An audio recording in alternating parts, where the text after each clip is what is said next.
Welcome to our program on Kardec Radio.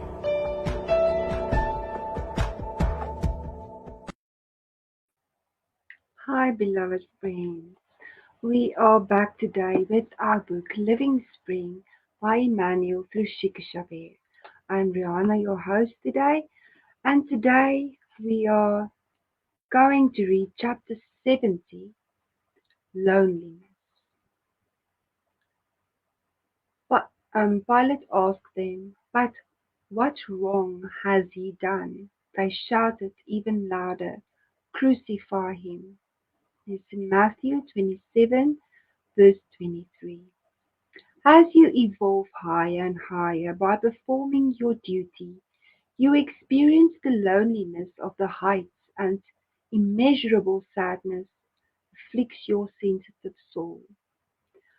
Where, where are those who have used to laugh, who used to laugh with you in the springtime park of your early youth? Where are the hearts that used to come looking for you in times of wonder? Where are those who used to partake of the bread and the dream with you in the cheerful adventure of the beginning? Of course, they stayed behind. They stayed in the valley, flying in the narrow circle like golden moths that go up in smoke at first contact with the smallest flame that appears before them. There is light all around you, but also silence. Within you the happiness of knowing, but also the pain of not being understood. Your voice cries out without an echo, and your longing is in vain. Nonetheless, if you really are evolving to a higher level, what ears can hear you from such a great distance, and what heart, in need of comfort, would readily grasp your lofty ideals? You weep, ask, and suffer. However, what kind of rebirth is not painful? In order to free yourself, destroys the bird destroys the cradle of bark in which it matured, and the seed must undergo decay in the ground in order to produce. Loneliness in serving others creates greatness. The bedrock that upholds the plain does so by itself, and the sun that nourishes the whole world shines alone. Do not weary of learning the science of spiritual growth. Remember the Lord who mounted Calvary with the cross on his wounded shoulder. No one was with him during his gruesome death, except for two thieves being rightly punished for their crimes. Remember him and press on. Do not count the good deeds that you have done for others. Trust in the infinite good that awaits you. Do not wait for others on your journey of sacrifice and spiritual evolution.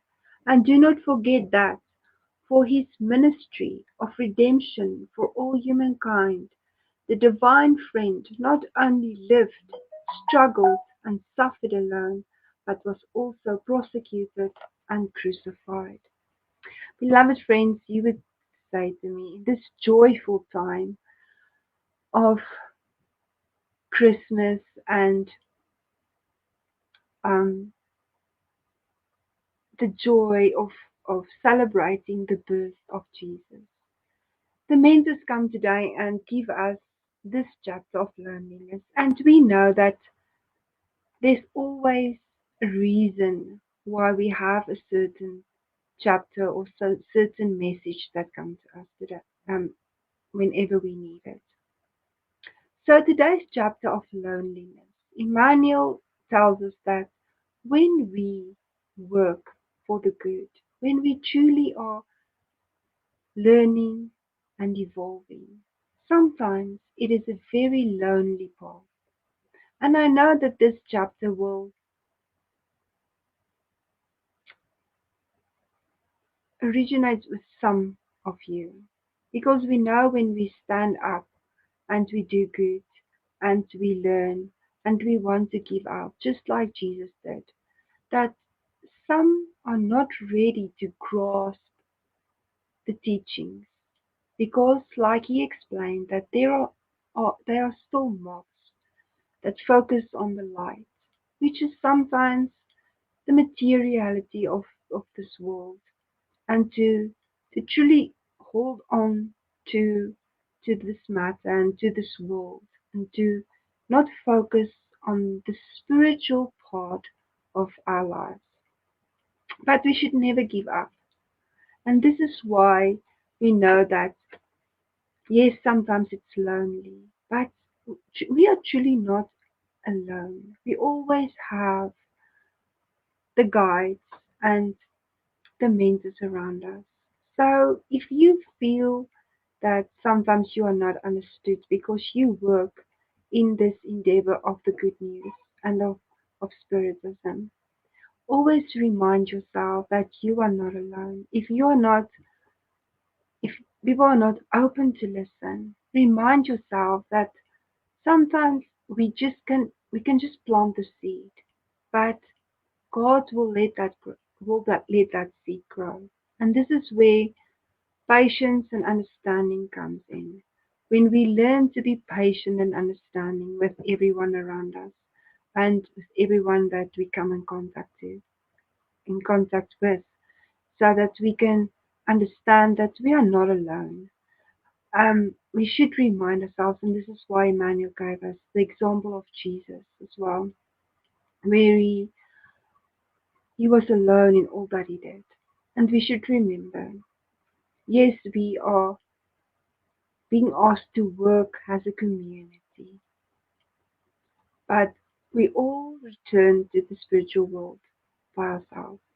We are first and foremost responsible for ourselves, our thoughts, our actions, our own evolution and growth. And we shouldn't let that go because of others, because of maybe someone who doesn't understand. We know how hard Chico Xavier had it when he started working with Spiritism. There was a story about Chico who um, wanted to talk to everyone. And he told Emmanuel that he's not going to do it anymore because there's no one is coming, Emmanuel. And Emmanuel says, just go and I'll show you, you will see.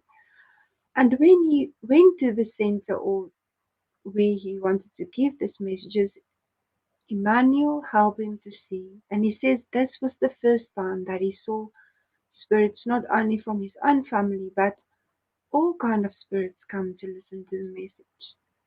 So we should also remember that when we work, beloved friends, it's not only for ourselves and for those incarnated, but there are many discarnated spirits that truly depend on our evolution and or on our effort in spiritism, in working for the good, in our elevated thoughts, because they also learn with us and through us.